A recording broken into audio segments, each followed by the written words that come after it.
సామాజిక వృత్తుల బతుకు భద్రత కోసం ఉద్యమించండి. పిఎస్ రాధాకృష్ణ, కేవీపీఎస్ జిల్లా ఉపాధ్యక్షులు. సామాజిక వృత్తుల బతుకు భద్రత కోసం ఉద్యమించాలని కేవీపీఎస్ జిల్లా ఉపాధ్యక్షులు పిఎస్ రాధాకృష్ణ పిలుపునిచ్చారు.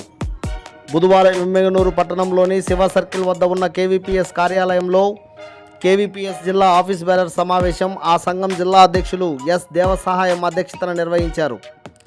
సమావేశాన్ని ఉద్దేశించి కేవీపీఎస్ జిల్లా ఉపాధ్యక్షులు పిఎస్ రాధాకృష్ణ, జిల్లా ప్రధాన కార్యదర్శి ఎండి ఆనంద్ బాబు మాట్లాడారు.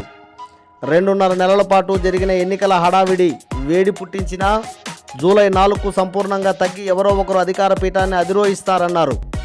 ఎవరు అధికారంలోకి వచ్చినా దళితుల సమస్యల పట్ల వారికి ఉండే ప్రేమ పరిష్కారాన్ని బట్టి పోరాటాన్ని ఎంచుకోవాలన్నారు. సమాజానికి అనేక రకాలుగా ఉపయోగపడుతున్న సామాజిక వృత్తులైన డప్పు, చర్మం, కాటికాపరి, సఫాయి, తుంబుర, ఉరుము లాంటి వాటిని వృత్తులుగా ఎంచుకొని పనిచేసే వారి సమస్యల పరిష్కారం కోసం పాలక వర్గాల కృషి నామమాత్రంగానే ఉందన్నారు.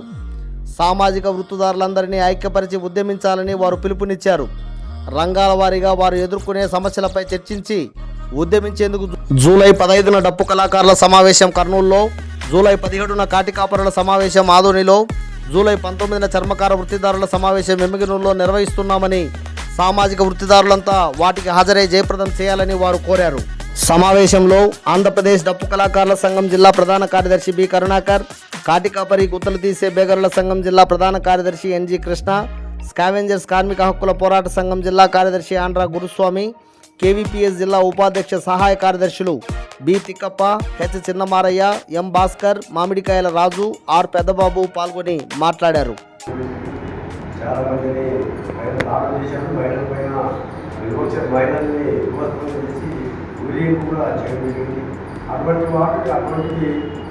మరి ఎన్నికల్లో మోడీ గెలిస్తే గెలిచేతర జరుగుతుందని ప్రజల్ని కులాల పేరు మీద, మతాల పేరు మీద విభజించే ఒక కుట్ర జరుగుతుంది.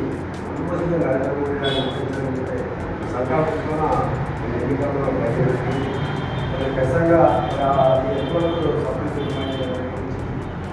చర్చించుకోవాల్సి ఉంటుంది. సంబంధించిన ఆర్థిక సమస్యలు జరుగుతున్నాం.